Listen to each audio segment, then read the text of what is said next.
everyone. Seems like they are having meeting today. The owner of Ambang Mata, Mr. Rahim, is also present. This is why everyone looks so good. And what are they going to discuss today? But before they start their meeting, let me give everyone an overview of the company and the tentative schedule for the meeting today, so that everyone is clear with the motive of the meeting. Ambang Mata Sdn Bhd was owned by Mr. Rahim and his wife Puan Zura. This business was established on 11 September 1987. It is an ever-growing business and they always take the opportunity available to survive in a business world. Previously, Ambang Mata was a distributor business for cosmetic and had two small manufacturer businesses. Then, Mr. Rahim took an opportunity to become a distributor of preschool book to kindergarten. In 1993, it was the beginning of Ambang Mata to have its own publication. After a while, technology comes that give many advantages as well as disadvantages to publishing industry. Mr. Rahim needs to plan various strategies and marketing so that Ambang Mata can overcome other competitors. Thus, Mr. Rahim should be alert and sensitive, especially to technology development as well as other environmental factors.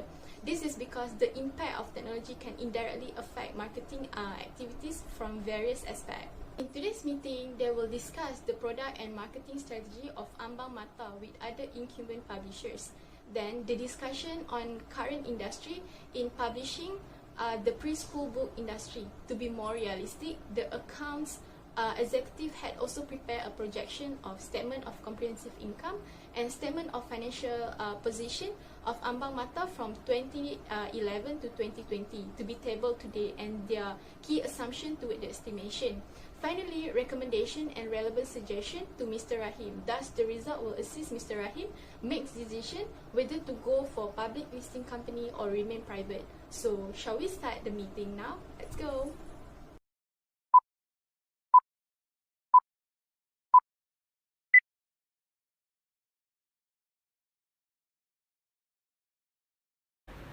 Good day and thank you for coming.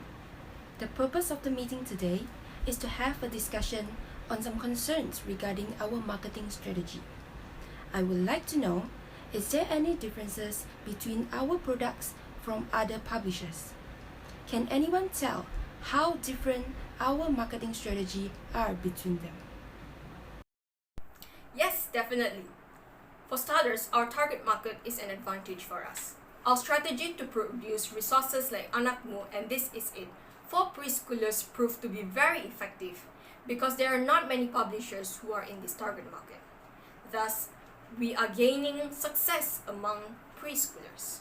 However, I do feel that we need to find new strategies if we want to compete with our competitors, as these publishers are more advanced in expanding their reputation in different target markets.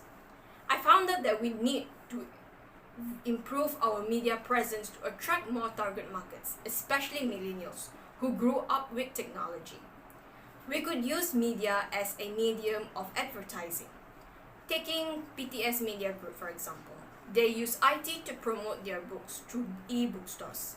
This allows customers to shop at the comfort of their home. Media Currentcraft, on the other hand, took education to another level by joining venture with Astro to launch Ideactive, a TV channel.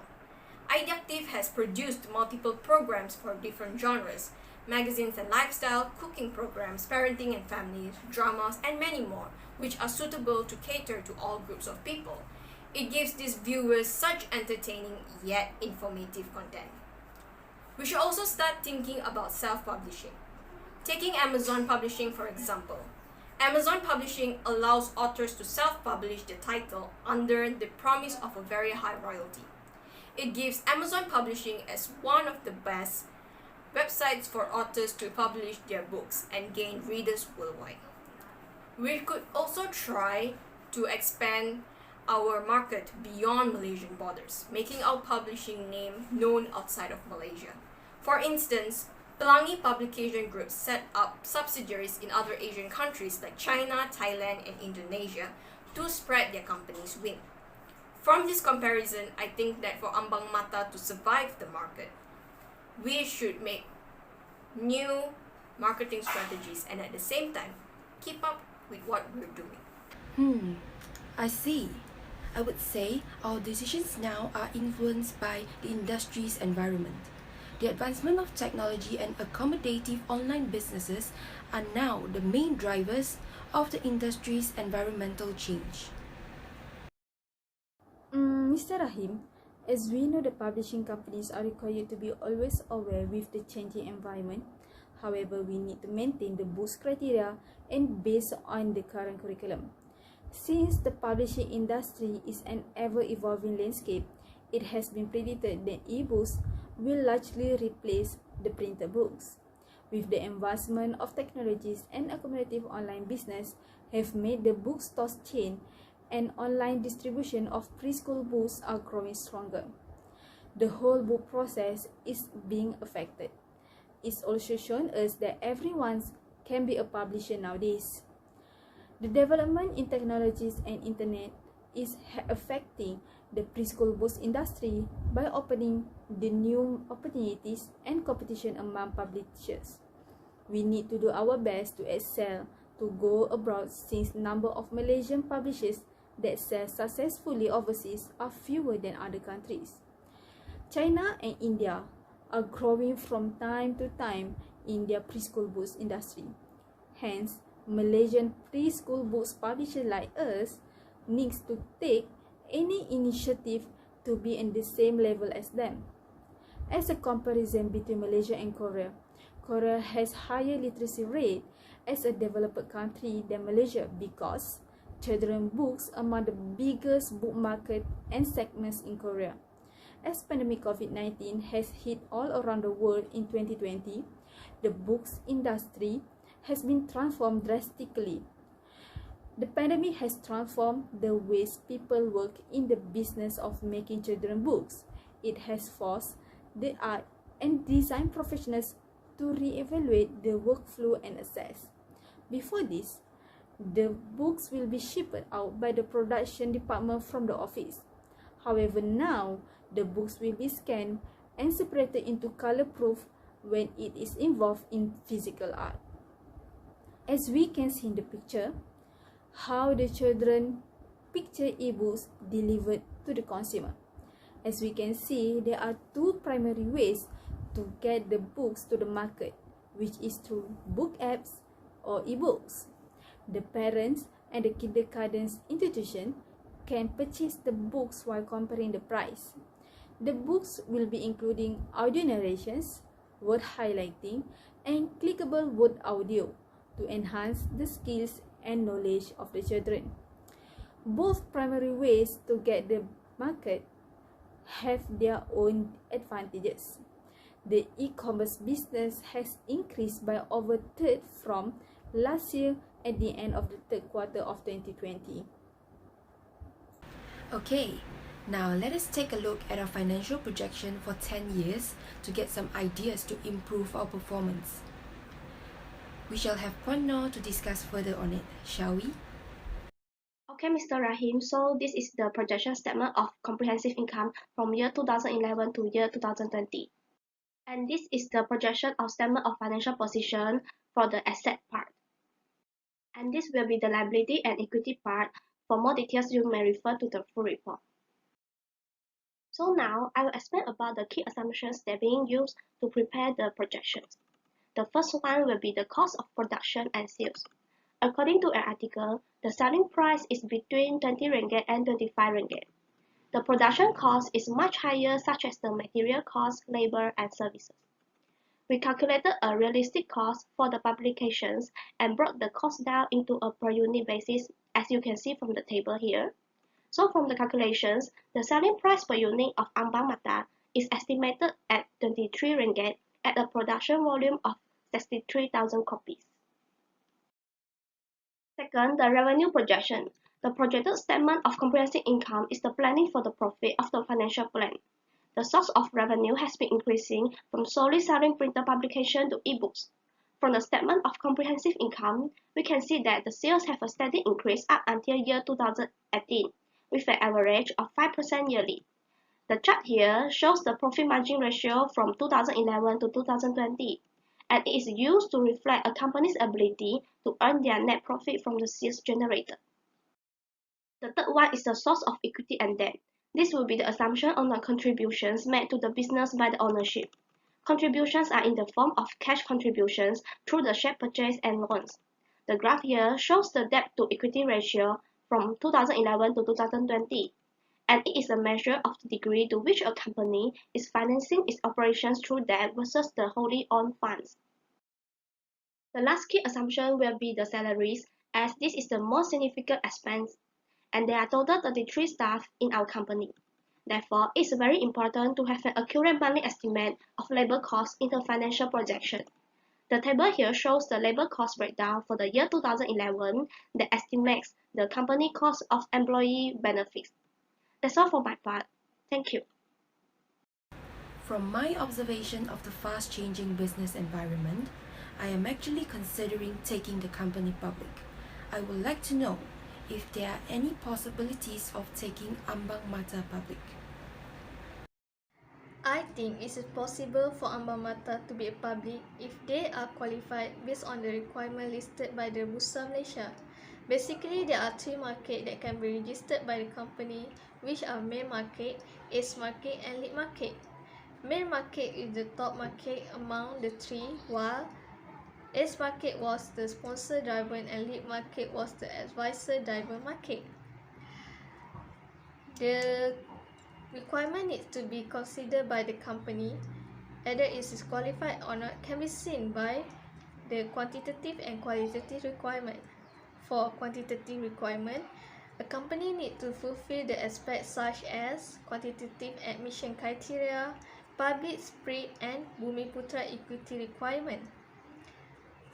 Then, for qualitative requirement, a company needs to fulfill some aspects such as sponsorship, core business, management continuity and capability, financial position and liquidity, moratorium on shares, transaction with other related parties, and type of investor. However, there is an additional requirement for mineral, oil and gas exploration and extraction, corporation or asset that is only applicable for the main market. If our company had an opportunity to become a public listed, we could gain more capital that can use for the company improvement. Moreover, this large amount of capital can help us to facilitate the company's growth. Loan can quickly approved by the bankers with a strong profile held by the company. Other than that, product branding will become more successful until the worldwide view that can be the one of company's marketing strategies to increase the sales and product demand. However, there are some disadvantages that need to face by the company if they want to be a public listed. For instance, they need to have the high level of transparency that never help them to hide anything from the public. Company reports should be following the standard given surrounding with the strict rules and regulatory. High cost of listing and pressure from the market also need to bear for those who in the public listed. Okay, here is a diagram that shows the process to be a public listed. So the first stages is about the preparation of document and pre-submission process. The second one is about the regulatory review and approval process. The third one is about the post-approval, and the last one is about the admission. So the cost listing for this transformation are different for each market. The main market, the minimum fee is about 4 million. For the SCA market is about 3 to 4 million, and lead market is about 1 to 2 million. So, what say you? Should we go public or not? Hello. So from Mr. Johan's statement, I had known that there are a lot of requirements, like 11 aspects, and there are long process, and also a very huge amount of a cost of a listing to be a public listed company, which is established by Bursa Malaysia. So what we have find out that Ambang should be or shouldn't be public listed. So we have created a table just to verify that Ambang Mata is really qualified or not. So these are the table. The table have three important colors, like red for unqualified, and green is for qualified, and yellow is kind of like there's no applicable for that part. That means there's no requirements. Unfortunately, at the beginning of the stage, like a quantitative requirement, a quantitative admission criteria, that aspect for my main market, our Ambang mata had been failed. But for leap market and another AC market, it had been, there's no applicable, so that's why it had been okay. But for the main market, we have been failed. And for the lot of aspect, like nearly 5 aspect, we have been failed for main market and leap market and also AC market. So what I suggested now, from my view, we cannot be public listed because we have been failed on some aspect of the requirements. And also we are not like our competitors. Our competitor is having a lot of subsidiaries. Example, Pelangi Publisher, he having a subsidiary in United Kingdom and also everywhere. But us, we didn't have any subsidiaries, and also we are lack of a accusation process. Like we don't have a lot of a market capital, like nearly 500 million, which is the main requirement to be a public listed. We did not have anything like huge like our competitor. As from my perspective, we should benchmark our own competitor first, like Pelangi Publisher or Amazon or Newsweek or Times, so to be the most successful in future, like their method. So we need to create an innovative idea to be publicly listed in future. So that's awesome. I think this is the end of the meeting. Let me briefly restate this main point. In this case, the owner of Ambang Mata, Mr. Rahim and team had planned and implement a lot of strategy for the company to be able to survive in the publishing industry. As we can see the discussion with Puan Zila, they have discussed the product and marketing strategy of Ambang Mata as compared to other competitors. As time goes by, in 2019, Malaysia has confronted many unprecedented issues, and probably this issue will extend to unprecedented period. This pandemic COVID-19 has impacted almost every type of business as well as publishing industry. As explained by Mr. Ahmad, they must adapt themselves to this changing environment. To be more practical, Puan Noor and Puan Mazda had tabled a quantitative figure to assist Mr. Rahim in making decision. Mr. Rahim is advised to decide not to make changes from private listing to public listing company. This is because Ambang Mata has not reached the requirement stated by Bursa Malaysia. Although Ambang Mata makes a profit every year, this does not guarantee that Ambang Mata has stabilized to venture to a public listing. Making a good decision is difficult things, and it requires a lot of time, energy, and consider to get an approval from all parties. Thus, we have discussed great challenges as well as great opportunity. We will meet them and make this next year the best year in our history. Until next time, thank you. Bye bye.